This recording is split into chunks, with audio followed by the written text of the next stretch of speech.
Hi, first graders. So today in reading, well, this week we're going to be using this book called Turkeys in the Trees for lots of different things. But I really want you to pay attention as I read and think about some of the things that I say. So I'm going to be thinking out loud for you so you can hear what I'm thinking, because I want you to really be practicing that thinking when you're reading. Even if somebody's reading to you, it's important that we're always thinking.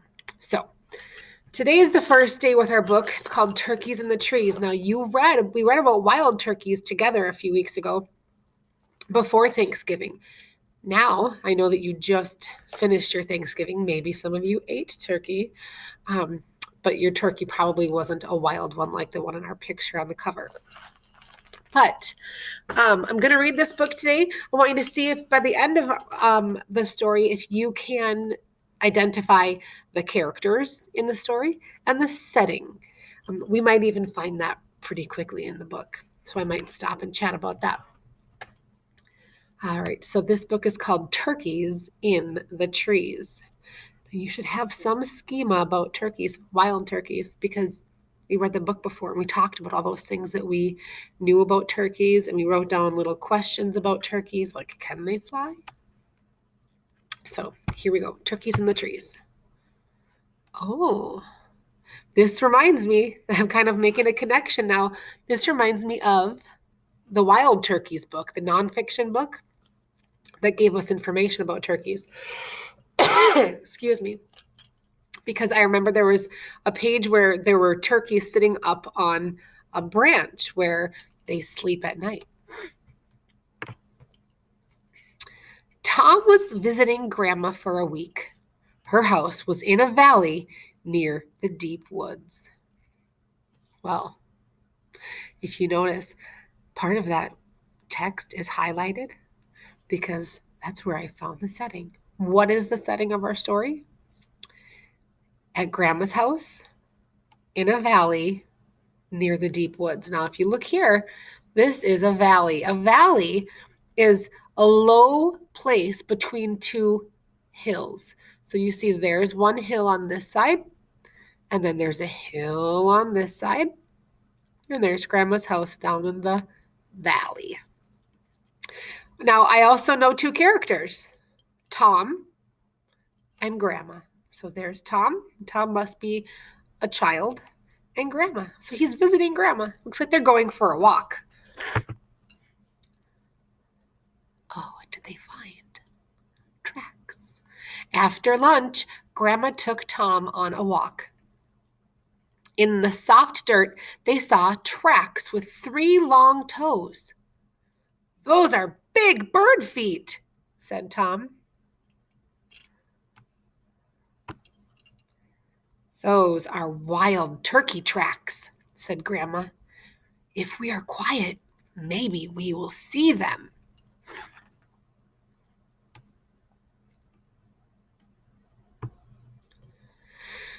Well, Grandma and Tom walked quietly toward the trees. Suddenly, there was a loud whoosh right in front of them.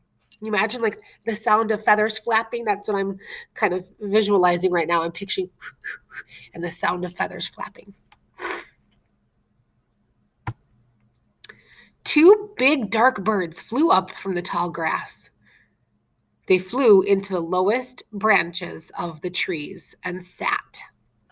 Tom saw pale blue heads looking at him.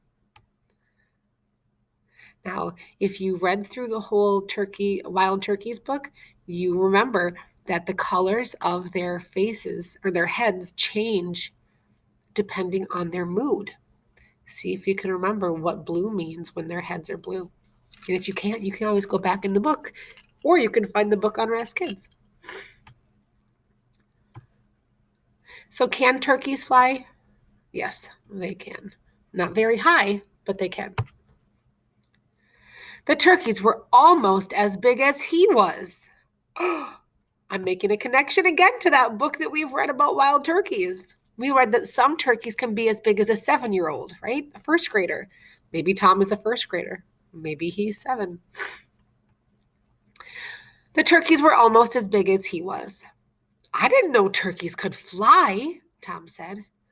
Wild turkeys like to show off, Grandma said. Which ones like to show off? Do you remember that? Remember when we were strutting around the classroom acting like we were big, proud male turkeys? Showing off. Oh, do you see the turkey in this picture that's showing off? I do. That must be a male turkey. He's showing off for the females. He's puffing up his feathers and spreading his tail, his fan. During the day, turkeys look for bugs and seeds in the grass, said Grandma. At night, they like to sleep in trees.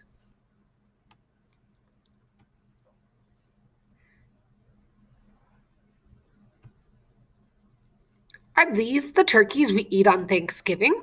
Tom asked. No, those turkeys live on turkey farms, said Grandma. Now this picture is showing us something extra. We're getting more information here. Grandma's talking and telling him that the turkeys that we eat on Thanksgiving are from turkey farms. Look in her little thought bubble above her head. What color are turkeys that live on turkey farms that we eat? They're white, not like wild turkeys. Wild turkeys have always lived here, Grandma said. Native Americans hunted turkeys for food. They used turkey feathers on arrows and clothing. So wild turkeys were here long, long ago. They've always been in our land. Native Americans taught early pilgrims to hunt turkeys. Everyone ate a turkey dinner together at the first Thanksgiving, she told him. And you can talk more with your families about the different facts about Thanksgiving and what happened or didn't happen with the settlers who came to America and the people that were here first, the Native Americans. Lots of people like to watch wild turkeys, Grandma said. Maybe we like the way turkeys walk or how big they are. And I know that I have that feeling too. I always see turkeys in the fields when I'm on my drive, and they're just fun to look at and they're fun to listen to. Tom watched as one turkey flew to the ground. Its wide feathers were shining in the sun. Another big turkey flew next to it. The birds made soft purring noise sounds to each other. Don't turkeys gobble? Tom asked. Only the male turkeys gobble, Grandma said. Tom turkey? Tom laughed. Oh, I'm sorry, I'm going to read that page again. I read it wrong. Grandma said, only the big Tom turkeys gobble. Now, I love this because we know how to infer here. We already know that only the male turkeys gobble. So if Grandma said, only the big Tom turkeys gobble, what is a Tom? A Tom is a wild turkey, a male turkey. So we had a question about that. We said, like, what is a baby turkey called? What is a male turkey called? A male turkey is called a tom. Only the toms gobble. And it's kind of funny because what is the boy's name in our story? Tom. A male turkey is called a tom, Grandma smiled. So am I, Tom said. Look at how he's puffing out again.